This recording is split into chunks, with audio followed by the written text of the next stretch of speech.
আসসালামু আলাইকুম রহমতুল্লাহি ওবরকাতুহু। সম্মানিত দর্শক, আইসিটি কোর্টে শেখ হাসিনার বিচার এবং তার বিচারের রায় নিয়ে বেশ কয়েকটি এপিসোড করেছি।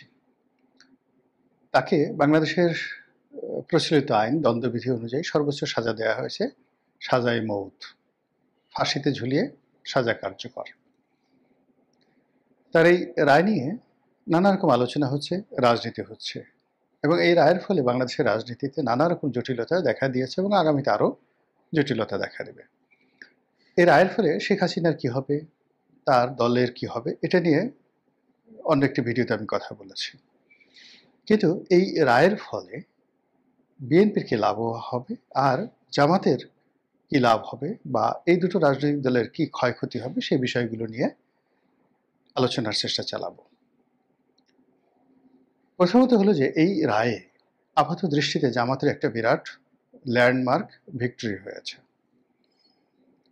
আগামী দিনে এই রায় কতটা কার্যকর করা যাবে কিংবা এই রায়ের যে সুফলে জামাত খুব আনন্দে উদ্বেলিত, এটি জামাত কতটা হোল্ড করতে পারবে সেটা ভবিষ্যৎ নির্ভর করবে। কিন্তু আজকের দিনে যদি বাস্তবতা ধরেন, তাহলে আপনার মনে হবে যে এই পৃথিবীতে যদি কোনো রাজনৈতিক দল বা কোনো গোষ্ঠী একেবারে আকাশের পূর্ণিমার চাঁদ হাতে পাওয়ার পর যে অনুভূতি হয় সেরকম অনুভূতি পেয়ে থাকে, তাহলে নিঃসন্দেহে জামাতের প্রতিটি নেতাকর্মীর মনে আজকে সেই ধরনের অনুভূতি। তাদের সবার বাড়িতে খুশির বন্যা, সবার বাড়িতে ঈদের আনন্দ এবং এই মুহূর্তে তারা যে আত্মবিশ্বাস ফিরে পেয়েছে, সেই আত্মবিশ্বাস কতদিন তাদের থাকবে সেটা মুখ্য বিষয় নয়। মুখ্য বিষয় হলো যে এই আত্মবিশ্বাস নিয়ে তারা তাদের রাজনৈতিক প্রতিপক্ষকে যে ধাক্কা দিবে এবং রাজনৈতিক প্রতিপক্ষের উপর তারা যে চ্যালেঞ্জ ছুড়ে দিবে, সেটি তাদের প্রতিপক্ষ এই মুহূর্তে সামাল দেওয়ার মতো অবস্থা দেখাতে পারবে না। আপনারা সবাই জানেন যে আওয়ামী লীগ জমানাতে জামাত খুব দুঃখ পেয়েছিল বিভিন্ন কারণে। তাদের অফিস বন্ধ করে দেওয়া হয়েছিল, তাদের শীর্ষ নেতাদেরকে ফাঁসিতে ঝুলানো হয়েছিল এবং কেবলমাত্র ফাঁসিতে ঝুলানো হয়নি, ফাঁসিতে ঝুলানোর পর তাদের পরিবার পরিজনের উপরে যে অত্যাচার চালানো হয়েছিল, এটি খুবই দুঃখজনক ছিল এবং বেদনাদায়ক ছিল। যেমন ধরুন, দেলোয়ার হোসেন সাঈদী সাহেব মারা গেলেন, এখন তার একটা ভালো জানাজা হবে, তার কবর জিয়ারতে লোকজন যাবে, এটাও সরকার করতে দেয়নি। মীর কাসেম আলী সাহেব মারা গেলেন, তার পরিবার শোক করবে, মাতম করবে, কিন্তু তার পরিবর্তে তার ছেলে ব্যারিস্টার আরমানকে তাকে গ্রেপ্তার করে নেওয়া যাওয়া হলো, গুম করে রাখা হলো, আয়নাঘরে রাখা হলো। এরকম অসংখ্য ঘটনা, যারাই ওই সময়টাতে জুলুম অত্যাচারের শিকার হয়েছেন, ইন পার্সন তাদের দুঃখ কষ্টের শেষ ছিল না। তাদের পরিবারের দুঃখ কষ্ট বেদনা এবং অপমান, এটার কোনো রকম যাকে বলা হয় মানে তুলনা করার মতো কোনো কিছু ছিল না। তো ফলে তারা কেঁদেছেন, ভীষণ রকম কেঁদেছেন এবং তারা মজলুম ছিলেন। তারা আল্লাহর দরবারে প্রার্থনা করেছেন, কেঁদেছেন, কৌশল করেছেন, শেখ হাসিনার পতনের জন্যে তারা চেষ্টা করেছেন, তদবির করেছেন এবং সর্বোচ্চ, এতে কোনো সন্দেহ নেই। আবার এখন এই যে আওয়ামী লীগের যে পতন এবং পতনের পরবর্তীতে এই যে আওয়ামী লীগের নেতাদের যে বিচার হচ্ছে, এর ফলে তারা খুব আনন্দে উদ্বেলিত, তারা খুশিতে আত্মহারা, তারা আল্লাহর দরবারে শুকরিয়া জানাচ্ছে তাদের বিশ্বাস অনুযায়ী, এতে কোনো সন্দেহ নেই। এখন এই যে তাদের এই আনন্দ প্রকাশ করতে গিয়ে ৩২ নম্বর ভাঙা বা বিভিন্ন স্থানে মব তৈরি করা কিংবা তাদের এই আনন্দের সঙ্গে আবার মুক্তিযুদ্ধের যে ন্যারেটিভ, সেই ন্যারেটিভটা চেঞ্জ করে দেওয়া কিংবা ৭১-এ তাদের যে কর্মকাণ্ড সেটাকে জায়েজ করা, রাজাকার আলবদর আর শামস এই জিনিসগুলো ভালো ছিল, কিংবা রাজাকার আলবদর আর শামস নিয়ে যারা কথাবার্তা বলেন তাদেরকে গণশত্রু হিসেবে চিহ্নিত করা, এটা একটা ভিন্ন প্রসঙ্গ, এটা অন্যায়। কিন্তু বাস্তবতা হলো যে শেখ হাসিনার পতন, আওয়ামী লীগের পতন এবং তার সেই বিচার, এই বিচারে জামাতকে ভীষণ রকম আনন্দিত করেছে। এবং আপনারা জানেন যে মানুষের সফলতার একটা বিরাট অংশ নির্ভর করে তার আত্মবিশ্বাস। তো জামাত এই মুহূর্তে যে আত্মবিশ্বাসী হয়ে পড়েছে, যে প্রত্যয় তারা যাকে বলা অর্জন করেছে, এটি আপনি দেখতে পারবেন জামাতের অফিস আদালতে। তাদের অফিস আদালতে, বাসগৃহে নিত্য নতুন ফার্নিচার এসছে।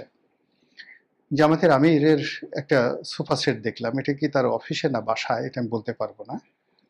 তো এই সোফা সেটগুলো রাজকীয় সোফা সেট, মানে যমুনাতে বা প্রধানমন্ত্রীর কার্যালয়ে বা বেগম জিয়ার যে একেবারে পার্সোনাল রুমে, অফিসিয়াল রুমে তিনি যে সোফা সেট ব্যবহার করতেন, ঠিক একই মানের সোফা সেট জামাতের আমিরের জন্য আনা হয়েছে। এবং মেহমান কয়েকজন ফরেন ডিপ্লোম্যাট তার সাথে দেখা করেছেন, এবং সেখানে আমি দেখলাম যে সম্ভবত লিগেসি ফার্নিচারের সেই রাজকীয় সোফা সেটে তারা বসছেন।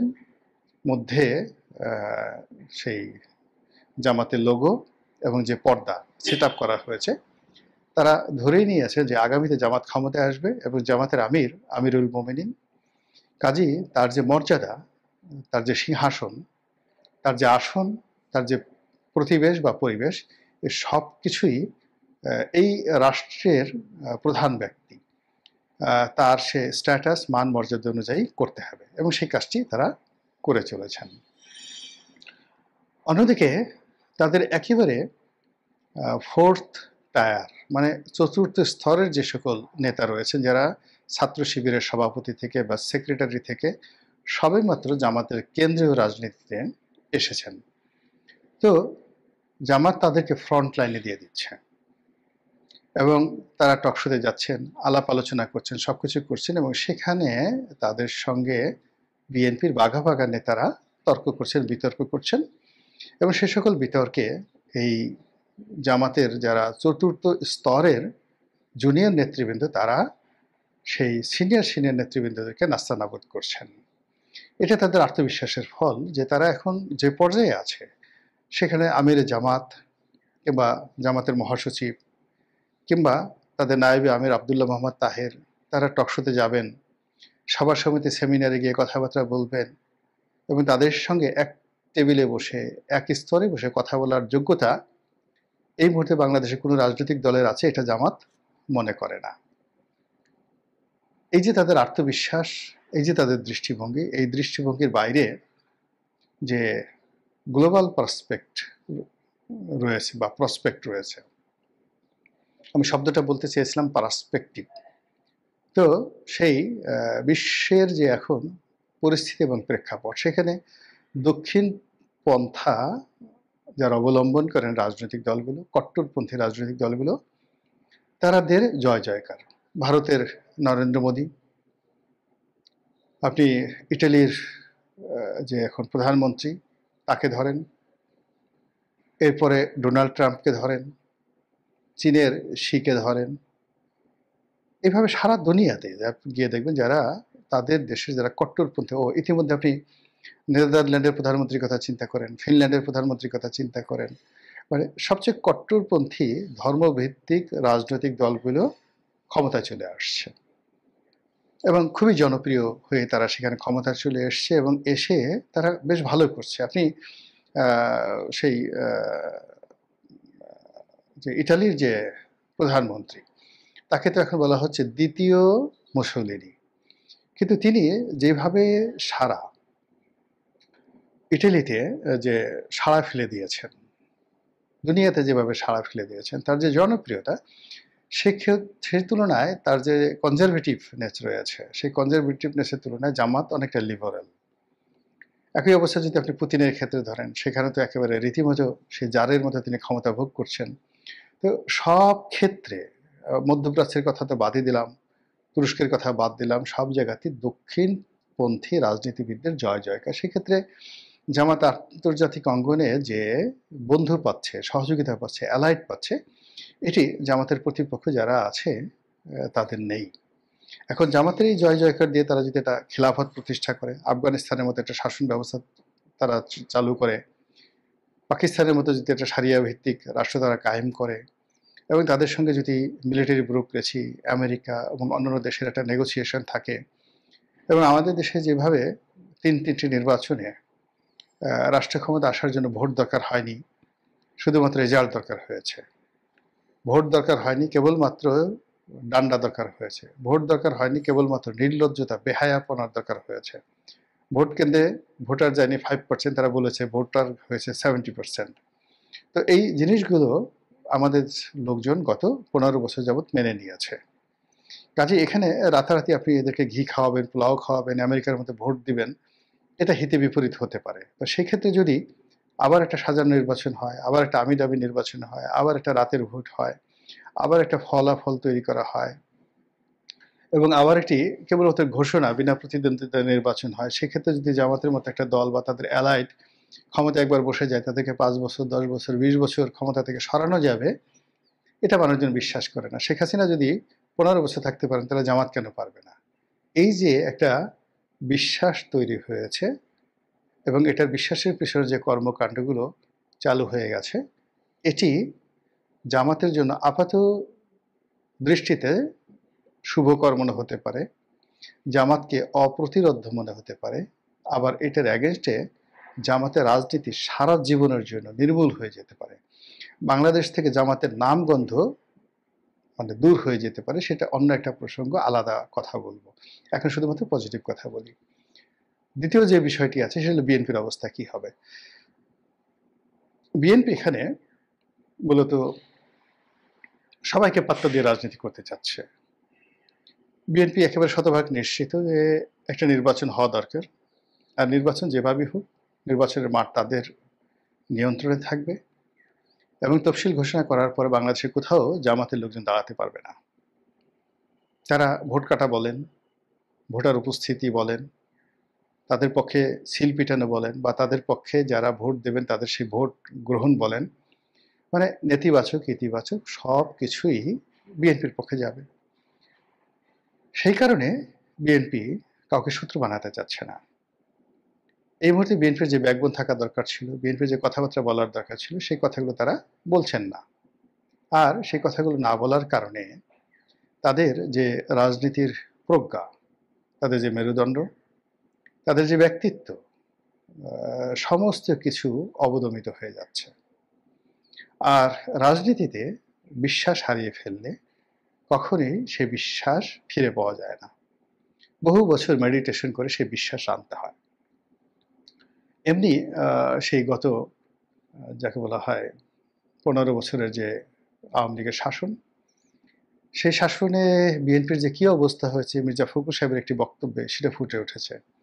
তিনি যেটা বলেছেন যে শেখ হাসিনার জুলুম অত্যাচারে বা তার শাসনে বা তার বিরুদ্ধে লড়াই সংগ্রাম করতে করতে আমরা কিন্তু বুড়ো হয়ে গেছি। এটাই বাস্তবতা। বিএনপির প্রথম সারির যারা রাজনৈতিক প্রজ্ঞাবান নেতা, তারা সবাই বুড়ো হয়ে গেছেন, রোগাক্রান্ত হয়ে গেছেন, বিশ্বাস হারিয়ে ফেলেছেন, এবং তারা মনে করছেন এটা তাদের জীবনের শেষ পরিণতি। এই নির্বাচনে যদি তারা জয়লাভ করেন, এটা তাদের জীবনের শেষ, আর পরাজয়টি হলো শেষ। বিএনপির দ্বিতীয় স্তরে যারা নেতৃবৃন্দ রয়েছেন, তারা সেই গত 15 বছরের মধ্যে, অর্থাৎ যখন শেখ হাসিনা 2008 সনে ক্ষমতায় এলেন, তখন তারা ছিলেন তরুণ। ফলে তাদের এই যে 15 বছরের পালিয়ে থাকা, তাদের দুর্বিষহ জীবন, অসহায়ত্ব, পরিবার ভেঙে যাওয়া, অর্থনৈতিক মেরুদণ্ড ভেঙে যাওয়া, সব মিলে তারা যে টেরিবল অবস্থার মধ্যে আছেন, সেই টেরিবল অবস্থা তারা কাটিয়ে উঠতে পারেননি, বরং এই যে সুসময়, সেই সুসময়টা তাদের অনেকের জন্য বুমেরাং হয়ে পড়েছে। বেশিরভাগ নেতাকর্মী অহংকারী হয়ে পড়েছেন, অনেকে দুর্নীতির সাথে জড়িয়ে পড়েছেন, অনেকে দখল চাঁদাবাজির সাথে জড়িত হয়ে পড়েছেন। ফলে তাদের রাজনৈতিক ভবিষ্যৎ পরিপূর্ণভাবে বলতে গেলে ধ্বংস হয়ে গেছে। আর যারা একেবারে তরুণ ছাত্রদল করেন, তারা রীতিমতো স্বপ্নের ঘোরে ফিরছেন। ঘুম থেকে উঠে সকালবেলা যদি আপনি দেখেন, আপনার রুমের মধ্যে একটা পরী ঢুকে গেছে। তো পরী আপনাকে বলছে যে আমি পরিস্থানে রাজকন্যা, আমাকে তুমি বিয়ে করো, আমি তোমাকে এখন উড়িয়ে পরিস্থানে নিয়ে যাব, সেখানে গিয়েই তুমি রাজা হয়ে যাবে।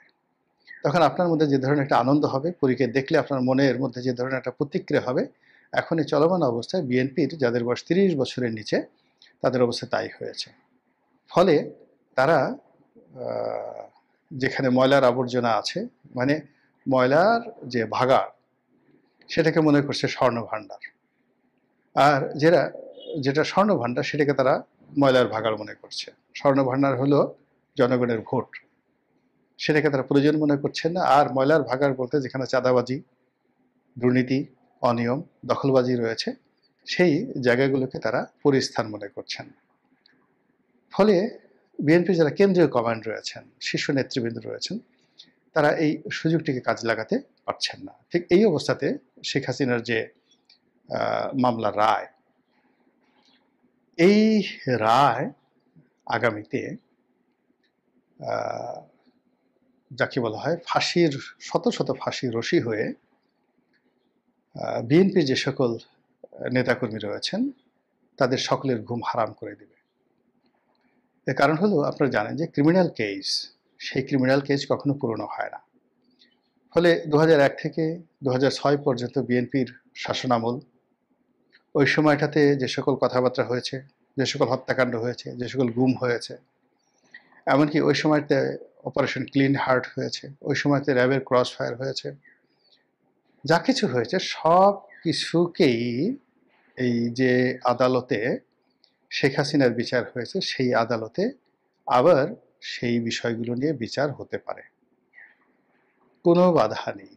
Any one can do. Jamaat ক্ষমতা এসে জামাত এটা শুরু করতে পারে, কিংবা ডক্টর মোহাম্মদ ইউনূস যদি এখন চেষ্টা করে শুরু করতে পারে, কিংবা এখন যারা প্রসিকিউটর রয়েছেন তারা যদি সেই অপারেশন ক্লিন হার্টকে কগনিজেন্সে নিয়ে সেটাকে তদন্ত করে যদি ওই সময়ের যারা দায়ী ব্যক্তি ছিলেন তাদেরকে এই মুহূর্তে বিচারের আওতায় আনেন, কিচ্ছু বলার থাকবে না বিএনপির। এর কারণ হলো, বিএনপি ইতিমধ্যে শেখ হাসিনার বিচারটিকে একটি যুগান্তকারী বিচার বলেছে, এটিকে ন্যায় বিচার বলেছে, আইনের শাসন বলেছে, এবং এটিকে একটি যাকে বলা হয় ল্যান্ডমার্ক, মাইলস্টোন হিসেবে ঘোষণা করেছে। তো কাজেই তাদের জমানার যে সকল অনিয়ম হয়েছে, গোলাগুলি হয়েছে, মারামারি হয়েছে, যেভাবে ক্রস ফায়ার হয়েছে, সেই জিনিসগুলোতে বিচার আসতে পারে। এবং এগুলো বিএনপি যদি ক্ষমতায় না আসে, জামাত যদি ক্ষমতায় আসে, বা ডক্টর মোহাম্মদ ইউনূস যদি দীর্ঘমেয়াদে ক্ষমতায় থাকেন, তাহলে এটা লিখে রাখেন যে এই কাজগুলো অন্তত একটা সিঙ্গেল ঘটনা হলো এই কাজটি করা হবে, এতে কোনো সন্দেহ নেই। 21 আগস্ট গ্রেনেডের হামলা নিয়ে আবার মামলা হবে, তারপরে 10 ট্রাক অস্ত্র নিয়ে আবার মামলা হবে, আরও অনেক কিছু, আরও অনেক কিছু মানবতা বিরোধী যে সকল কর্মকাণ্ড ঘটেছে। ওই যে আপনাদের মনে আছে যে বিদ্যুতের দাবিতে কানসাটে যে গোলাগুলি হয়েছিল, অনেকগুলো মানুষ মারা গিয়েছিল বিদ্যুতের দাবিতে, সেটা নিয়ে মামলা হবে। এবং সেই মামলা বিএনপিকে দমন করার জন্য বিএনপির যারা প্রতিপক্ষ তাদেরকে করতেই হবে, সেটা আওয়ামী লীগ হোক, জামাত হোক, এনসিপি হোক, তাদেরকে এই মামলা করতেই হবে।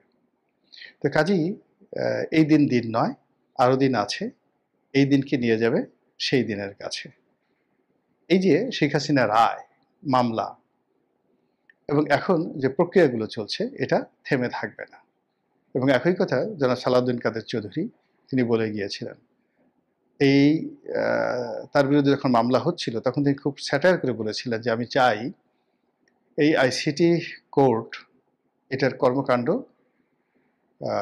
অব্যাহত থাকুক, এবং এখন যারা বিচার করছেন আগামী দিনে এই কোর্টে তাদের বিচার হোক। তো সালাউদ্দিন কাদের চৌধুরী সাহেবের সেই বক্তব্য এখন রীতিমতো ভাইরাল হয়ে ঘুরছে। ফলে এই জমানাতে শেখ হাসিনার যে বিচার হলো, সেই বিচারগুলো আরও অনেকের জন্য যে হবে না, এমনকি মরণোত্তর বিচার হবে না, যারা মরে গেছেন তাদের বিরুদ্ধে যে বিচার হবে না, এই কথা কিন্তু বলা যাচ্ছে না। মহান আল্লাহ আমাদের সবাইকে হেদায়েত দান করুন এবং হেফাজত করুন। আসসালামু আলাইকুম ওয়া রাহমাতুল্লাহি ওয়া বারাকাতুহু।